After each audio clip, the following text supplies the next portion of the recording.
لماذا لا يثق الليبراليون بالليبراليات؟ كيف يتعامل الليبرالي مع المرأة الليبرالية؟ وكيف ينظر إليها؟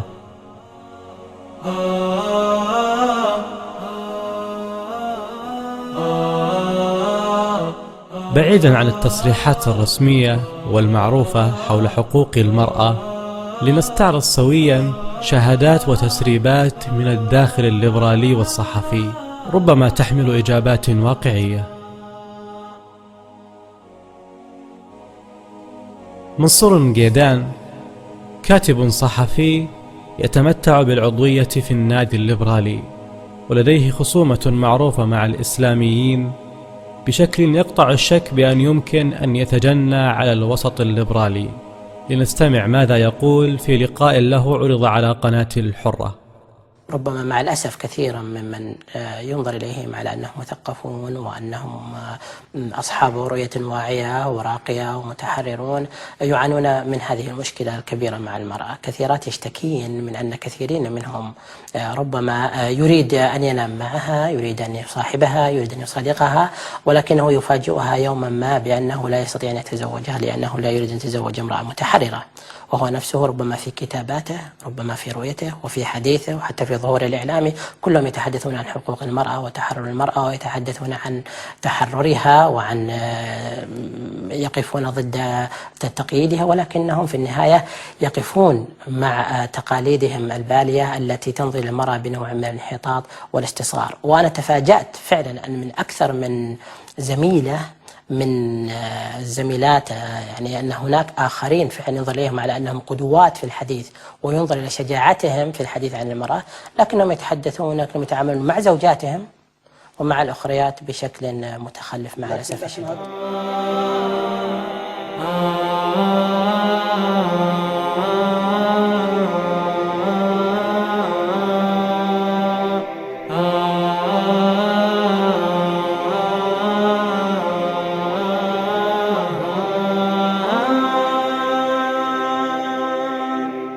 وهذه شهادة ثانية مع الكاتبة أميرة القحطاني، أعلنتها في صحيفة الجزيرة بمقال بعنوان "مع الاعتذار للمثقفين المحترمين".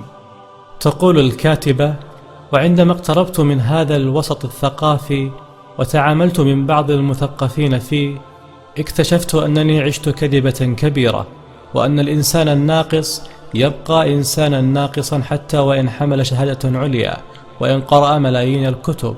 وأنا هنا لا أعمم، فهناك من يعمل في هذا الوسط ومن يقرأ ومن يكتب ويملك أخلاقا نبيلة، وقد كنت محظوظة بمعرفة بعض هؤلاء الشرفاء القلة الذين أفخر بمعرفتهم، ولكن الكفة الأخرى كانت هي الأثقل وهي الأعم، وهي التي سببت لي هذه الصدمة وهذا الألم.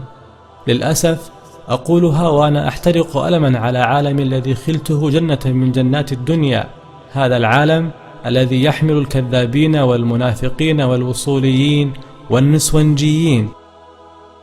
في عام 2008 أصدرت الروائية سمر المقرن رواية بعنوان "نساء المنكر", التي منعت من دخول الكويت وأخذت صدى في الصحافة السعودية.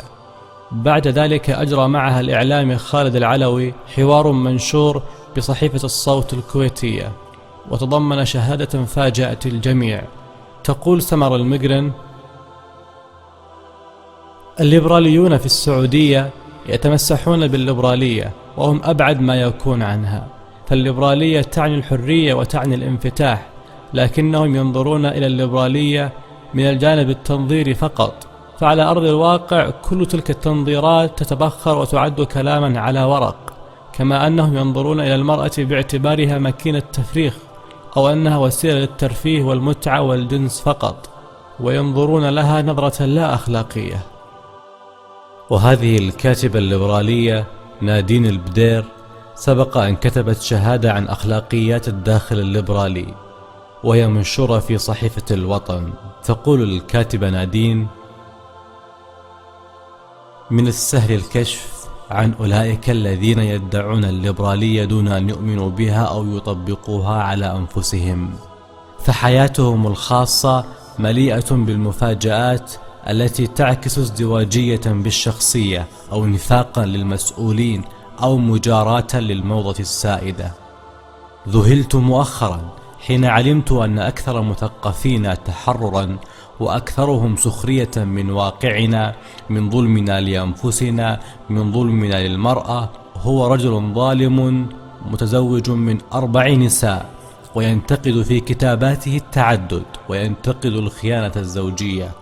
وبعيدا عن التعدد والظلم، هناك الليبرالي الذي ينادي بخروج المرأة واختلاطها بالرجل مطالبة واقعية ومنطقية ومفرحة. لكن لنسأله: أين زوجتك أو زوجاتك؟ أين أخواتك؟ أين بناتك؟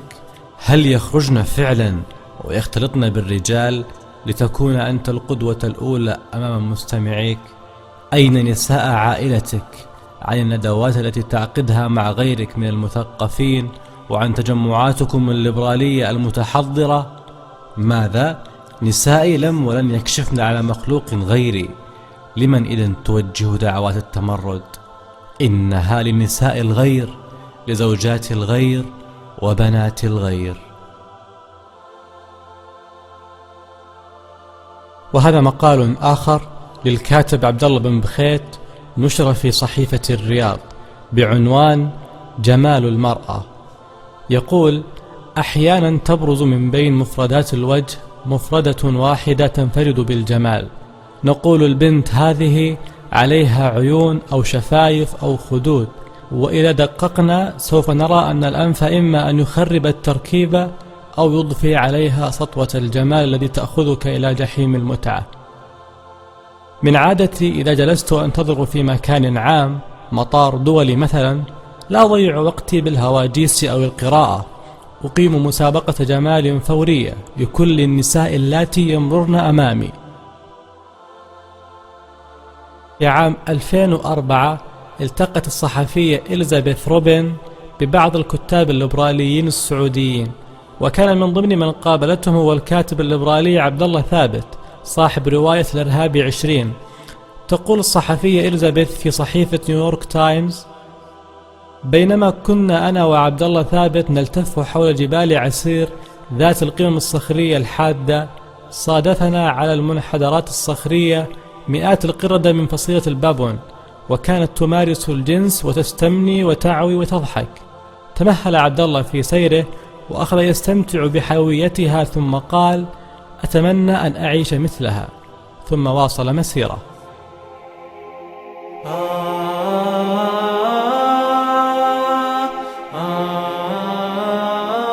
مجموعات من الليبراليين هي فهمت الليبرالية هي ليبرالية الجزء الأسفل من الإنسان، ولذلك مثلا الروايات السعودية روايات جنسية، الطابع الانفتاح اللي هو انفتاح في قضايا التافهة وليس في قضايا من مصلحة الناس. لماذا لا نجد؟ ماذا غاب عن الليبراليين من الليبرالية في السعودية في التقدير؟ الليبرالية غابت نفسها.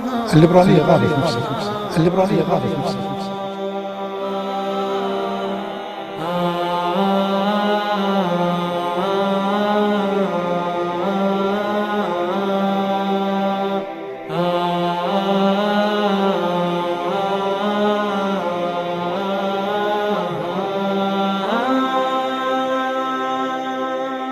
السؤال المهم ها هنا هو: هل ما سبق يمثل خصوصية لليبرالية السعودية؟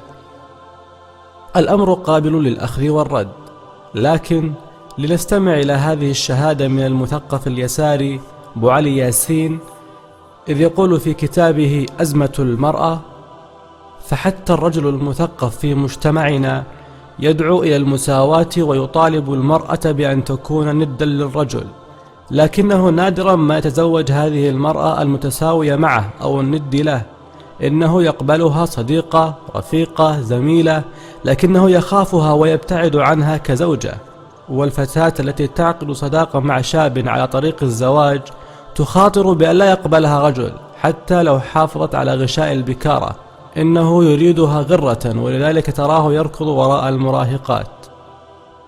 وهذا المفكر المصري المعروف الدكتور جلال أمين يكشف عن نفسه وعن زملائه في كتابه ماذا علمتني الحياة. يقول: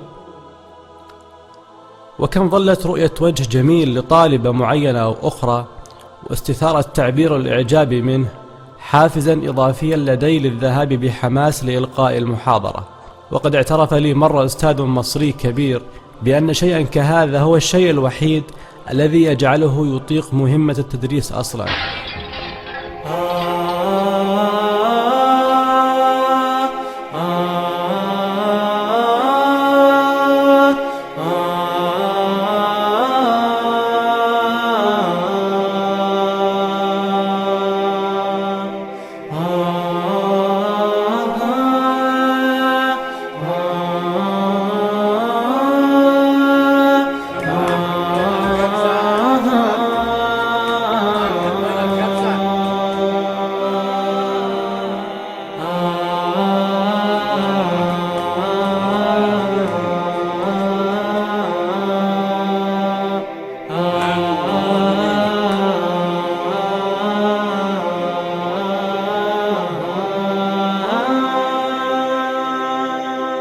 إلا شيء موثق، لا أقول شيء والله مجالس يعني فبالتالي أفضي مجالس ولا أسرار قيلت لي، أقول شيء يعلمه الناس.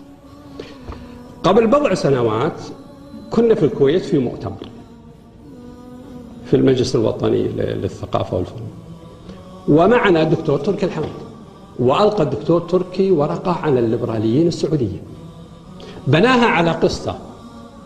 لاحظ لما أقول بناها على قصة، القصة ليست استطراد، ليست هامش، ليست كلام ليس في لب الورقة. الكلام الذي أرويه سأقول لكم الآن هو الورقة.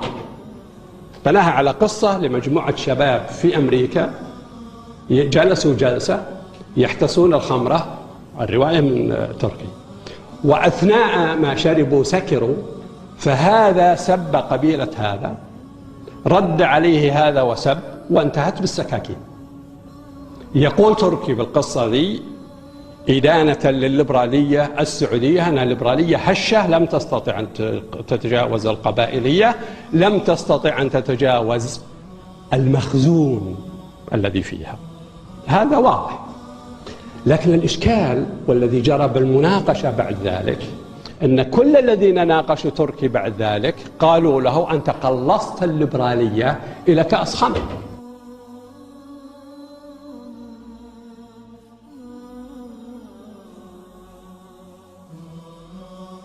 لمست طيلة سنوات أن أشد عبارة تقع على مسامع بعض المثقفين في السعودية هي عبارة هل ترضاه لأختك؟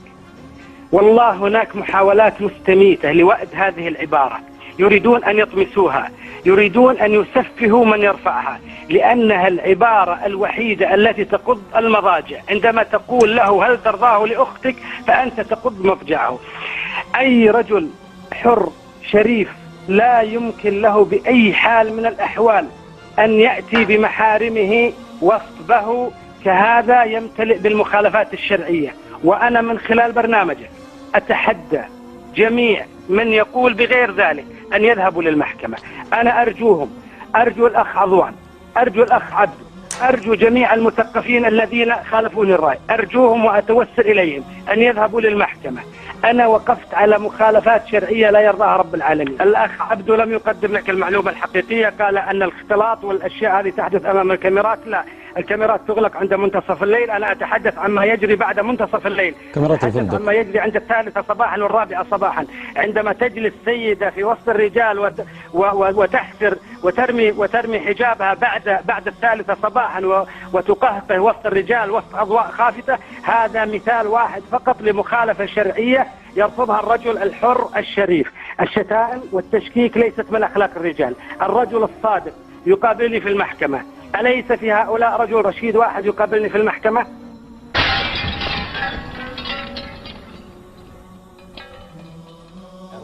قال لك أستاذ عبدو أنه أنت ما قلت الحقيقة. تحدث أنه بعد الساعة 12 الأنوار تطفى، في سيدات يرمون يخلعون حجابهم، كل هذه الأمور يقول أنت جاهلتها. والموسيقى تشتغل والغناء يتم والرقص يبدأ. هذه صورة الأخ صالح يريد أن يكتسب، وأنت تعرف. الأخ صالح يريد أن يكتسب وأنت تعرف. يعني بحكم أنه أنت شاهد على هذه المرحلة 30 سنة بقوة وبقرب من الطرفين بشكل كبير، هل هناك فعل العار والخزي الذي يتكلم عنه صالح الشيحي، هل هو موجود فعلا في 30 سنة الماضية في الوسط الثقافي واكتشفه صالح الشيحي مؤخرا، أم أنه غير موجود وهذه لا توجد إلا في ذهن صالح؟ والله شوف، لا خلينا نكون واقعيين. أنا ما أنا مجاوب على السؤال ذا، بترك غيري يجيب على السؤال ذا. أنا لما أستعرض الأشياء الواقعية التي أمامي عشان أعرف كيف تتشكل الذهنية، أنا ما أصنع الذهنية، لكن ما الذي يصنعها؟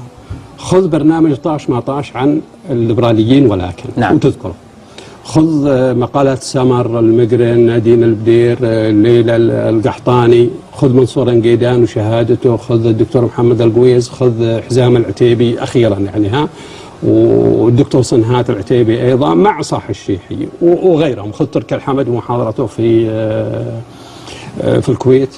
هؤلاء الأسماء لما يقولون كلام سواء صدق أو كذب، لاحظ أنا ما بحكم ما أصدر أحكام على الصدق والكذب، أنا أصدر الصور الذهنية كيف تنصنع. الأسماء هذه التي ذكرناها كلها ليست محسوبة على التيار الإسلامي، لا، يعني لا تساق مساق التجريح والاتهام. لو كانت من التيار الإسلامي تقول أنهم يتهمون خصومهم كذا وكذا، هذه كلام صدر من المعسكر الذي يظن فيه أنه ليبرالي، فبالتالي صارت شهادات وليست اتهامات، شهادات وليست اتهامات.